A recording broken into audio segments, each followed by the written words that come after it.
जय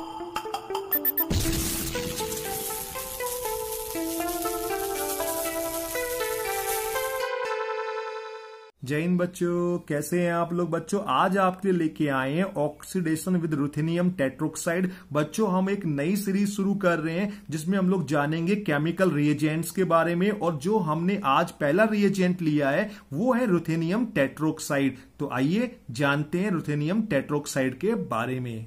it is yellow coloured volatile highly reactive toxic inorganic solid. बच्चों ruthenium tetroxide पीले रंग का हाईली रिएक्टिव वोलेटाइल और टॉक्सिक सॉलिड होता है। It is represented in reactions as RuO4, RuCl3 into XH2O, RuO2 into XH2O, RuO2 plus NaOCl, RuCl3 into 3H2O plus NaIO4। बच्चों आप देख पा रहे हैं यहाँ पे हमने रुथेनियम टेट्रोक्साइड को अलग अलग फॉर्मूले से यहाँ पे रिप्रेजेंट किया है। इनमें से कोई भी आपको एक रिएक्शन कंडीशन में मिलेगा जिससे आप पहचान जाएंगे कि यहाँ पे रुथेनियम टेट्रोक्साइड से आपको ऑक्सीडेशन कराना है। तो इस तरीके से हम लोग रुथेनियम टेट्रोक्साइड को रिएक्शंस में रिप्रेजेंट करते हैं, दिखाते हैं।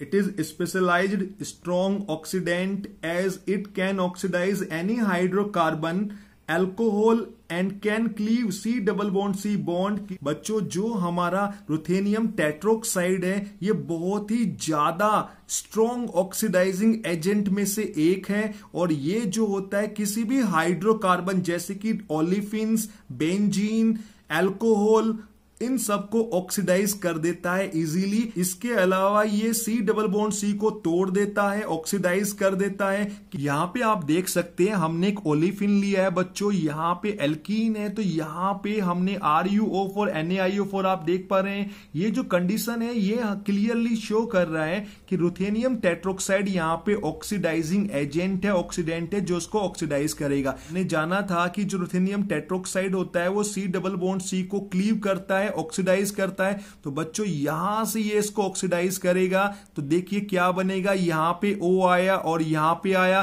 तो बच्चों ये तो हमारा कीटोन बन जाएगा कुछ इस तरीके से। और ये देखिए हमारा ये बन गया प्रोपेनल। प्रोपेनल जो CHO ये फर्दर ऑक्सीडाइज होगा और तुरंत दे देगा आपको कार्बोक्सिलिक एसिड। क्या ये आपको क्लियर है। अगली रिएक्शन देखिएगा, यहां पे जो हमने लिया हुआ है ये आप देख सकते हैं ये प्राइमरी अल्कोहल है। यहां पे हमने स्ट्रॉन्ग ऑक्सीडाइजिंग एजेंट लिया है बच्चों। ये प्राइमरी अल्कोहल को कन्वर्ट करेगा CHO में और CHO जो होता है काफी रिएक्टिव होता है। ये हमारा स्ट्रॉन्गर ऑक्सीडाइजिंग एजेंट है जो प्राइमरी अल्कोहल को पहले CHO में और फिर फाइनली कन्वर्ट कर देता है कार्बोक्सिलिक एसिड में। तो ध्यान रखिएगा कि अगर आपका डबल बॉन्ड है तो ये उसको बॉन्ड को क्लीव करके ऑक्सीडाइज करेगा कुछ इस तरीके से, और प्राइमरी अल्कोहल है तो उसको कार्बोक्सिलिक एसिड में जाके कन्वर्ट करके ही छोड़ेगा। अगला रिएक्शन देखिएगा, यहां पे जो रुथेनियम टेट्रोक्साइड है बच्चों इसने हमारे बेंजीन रिंग को ही ऑक्सीडाइज कर दिया है। क्या आप देख पा रहे हैं। तो यहां पे ये जो रिंग है ये ऑक्सीडाइज हो गया है कार्बोक्सिलिक एसिड में। इसको देखिएगा बच्चों, यहां पे भी हमारा डबल बॉन्ड है, एल्कीन है। तो यहां पे जो ये एल्कीन है ये यहां से क्लीव होगा, एक ऑक्सीजन यहां पे ऐड होगा, एक ऑक्सीजन यहां पे ऐड होगा। और आप देख पा रहे हैं कि ये सिमेट्रिकल एल्कीन है जिससे आपको दो एल्डिहाइड के मॉलिक्यूल मिलेंगे। Aldehyde is more prone to oxidise, बहुत जल्दी इजीली ऑक्सीडाइज होगा क्योंकि stronger oxidising agent ruthenium tetroxide वहां पर अवेलेबल है। और ये इस CHO ग्रुप को कन्वर्ट कर देगा कार्बोक्सिलिक एसिड में। तो फाइनली आपको दो कार्बोक्सिलिक एसिड के मोल ऐसे मिलते हुए दिखाई पड़ेंगे। Similar results can be obtained with cheaper oxidant pyridinium chlorochromate DMSO based oxidants but it is ideal for vigorous oxidation। बच्चों वैसे तो हम ऐसे जो रिएक्शंस हैं वो कुछ सस्ते ऑक्सीडाइजिंग एजेंट जैसे PCC और DMSO बेस्ड ऑक्सीडाइजिंग एजेंट होते हैं उनको यूज करके हम लोग ऐसे रिजल्ट ला सकते हैं। लेकिन कुछ हमको बहुत ज्यादा स्ट्रॉन्गर ऑक्सीडाइजिंग एजेंट चाहिए होते हैं जो रिएक्शन को तुरंत पूरा कर दें। उस पर्पस के लिए ही हम लोग यूज करते हैं रुथेनियम टेट्रोक्साइड। अब इस रिएक्शन को देखिए, यहां पे कायरल सेंटर है और ध्यान से देखिए यहां पे 1,2 डाइओल है, एडजेसेंट कार्बन पे 2 OH ग्रुप लगे हुए हैं। क्या ये क्लियर है आपको? और यहां पे हमने रुथेनियम टेट्रोक्साइड लिया हुआ है। ये ऑक्सीडाइजिंग एजेंट इन दोनों एडजेसेंट, ये जो हमारे विसिनल डाइओल हैं, इनको कार्बोक्सिलिक ग्रुप में ऑक्सीडाइज कर देता है, कन्वर्ट कर देता है। और ये देखिए कायरल सेंटर को ये डिस्टर्ब नहीं करता है क्योंकि यहां पे ऑक्सीडेशन नहीं हुआ है। क्लियर है? ध्यान रखिएगा। लेकिन जो एडजेसेंट 1,2 डाइओल होते हैं उनको ये कार्बोक्सिलिक में कन्वर्ट कर देता है। डिफरेंट एग्जाम में आया हुआ क्वेश्चन है ये। बच्चों ये आप अगला जो सामने कंपाउंड देख रहे हैं इसको एडमेंटेन बोलते हैं। यहां पर देखिए ये हमारा एडमेंटेन है। यहां पे ये हमने ऑक्सीडाइजिंग कंडीशन लगाया हुआ है। 168 घंटे लगते हैं, 0 डिग्री सेल्सियस टेम्परेचर रखा जाता है और ये बेंजीन रिंग जो है ये ऑक्सीडाइज हो जाते हैं कार्बोक्सिलिक ग्रुप में। क्लियर है आपको? और कार्बोक्सिलिक यहां पे एस्टर में कन्वर्ट कर दिया जाता है। यील्ड थोड़ी पुअर रहती है। तो आप देख पा रहे हैं कि कितना ज्यादा हमारा स्ट्रॉन्गर ऑक्सीडाइजिंग एजेंट है ये। Due to its high cost, it is also used as co-oxidant for oxidation of cyclic alcohol with the oxidant bromate in basic medium। बच्चों काफी ही महंगा, रिएक्टिव और जहरीला रिएजेंट होता है रुथेनियम टेट्रोक्साइड। कई रिएक्शंस के अंदर इसको को ऑक्सीडाइजिंग एजेंट की तरह भी यूज किया जाता है। आज से पहले आपने कुछ लोगों ने केवल ऑक्सीडाइजिंग एजेंट के बारे में सुना होगा, लेकिन ये रिएजेंट ऐसा है जो को ऑक्सीडेंट के रूप में भी प्रयोग होता है। आइए देख लेते हैं कैसे।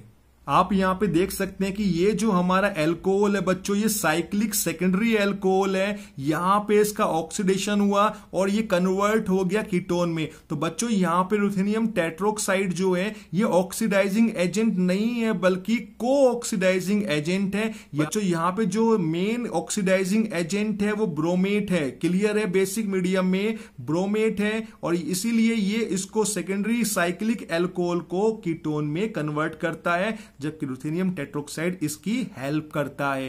क्या ये आपको क्लियर हुआ? अब लेते हैं preparation of ruthenium tetroxide. It is prepared in situ due to expensive toxicity and high reactivity by oxidation of ruthenium third chloride with NaIO4। बच्चों जो हमारा रुथेनियम टेट्रोक्साइड होता है वो बहुत ज्यादा महंगा, जहरीला और हाईली रिएक्टिव होता है। इसको इसलिए रिएक्शन के अंदर ही बनाया जाता है रुथेनियम थर्ड क्लोराइड और NaIO4 की रिएक्शन से बच्चों, जिससे हमारा इन situ रिएक्शन के दौरान ही बना के इसको यूज किया जाता है। इसको बना के स्टॉक नहीं कर सकते हैं बाकी जो रिएजेंट्स होते हैं उनकी तरह, क्योंकि ये बहुत ज्यादा जहरीला, रिएक्टिव और लेस स्टेबल होता है। रिकवरी, अभी आपने जाना कि रुथेनियम टेट्रोक्साइड जो होता है काफी ज्यादा महंगा होता है। तो बच्चों ऐसे महंगे रिएजेंट को हम लोग इजीली यूज नहीं करते हैं, और अगर यूज कर भी लिया है तो कुछ ऐसे हम लोग वहां पे मेथड यूज करते हैं जिससे वो वापस हमको मिल जाए, उसकी रिकवरी हो जाए। तो यहां भी ऐसा ही होता है, जानते हैं कैसे होता है। इन reactions ruthenium 8 oxide is regenerated by addition of sodium periodate to ruthenium third chloride and solvent mixture of CH3CN CCl4 water। बच्चों रिएक्शंस के अंदर रुथेनियम ऑक्साइड को हम लोग कन्वर्ट कर लेते हैं रुथेनियम थर्ड क्लोराइड में। ऐसा किया जाता है सोडियम परआयोडेट और सोलवेंट मिक्सचर एसिटोनाइट्राइल CCl4 और वाटर की हेल्प से। क्या ये क्लियर है आपको? अब लेते हैं लिमिटेशंस ऑफ रुथेनियम टेट्रोक्साइड। भाई इस रिएजेंट की कमियां क्या हैं? Ruthenium tetroxide is not suitable for the oxidation of the substrate having different functional group as it causes unwanted side reactions due to its highly reactive nature। जो अगर आपके starting material में या सबस्ट्रेट में एक फंक्शनल ग्रुप है तब तो बहुत अच्छा है, लेकिन अगर आपके सबस्ट्रेट में एक से ज्यादा फंक्शनल ग्रुप हैं, अलग अलग फंक्शनल ग्रुप हैं, तो वहां पर ये स्ट्रॉन्ग ऑक्सीडाइजिंग एजेंट उन अलग अलग फंक्शनल ग्रुप पर भी रिएक्शन कोज करेगा, उनको दूसरे फंक्शनल ग्रुप में कन्वर्ट कर देगा, जिससे आपको अनावश्यक प्रोडक्ट मिलेंगे, अनवांटेड इंप्योरिटीज मिलेंगी। इसलिए ये रिएजेंट जो है ऐसे हर एक सबस्ट्रेट में, हर एक स्टार्टिंग मटेरियल पे यूज नहीं किया जा सकता है। इसका यूज करने से पहले आपको अपने स्टार्टिंग मटेरियल या सबस्ट्रेट की नेचर के बारे में पता होना चाहिए और आपके प्रोडक्ट जो आपको बनाना है उस पर आपका फोकस होना चाहिए, तभी आप इससे अच्छे रिजल्ट ले सकते हैं। तो बच्चों, आज हमने जाना रुथेनियम टेट्रोक्साइड के बारे में, उसकी केमिकल प्रॉपर्टीज के बारे में, उसकी प्रिपरेशन के बारे में, उसकी रिकवरी के बारे में और उसकी लिमिटेशन या कमियों के बारे में। होपफुली ये आपको क्लियर हुआ होगा।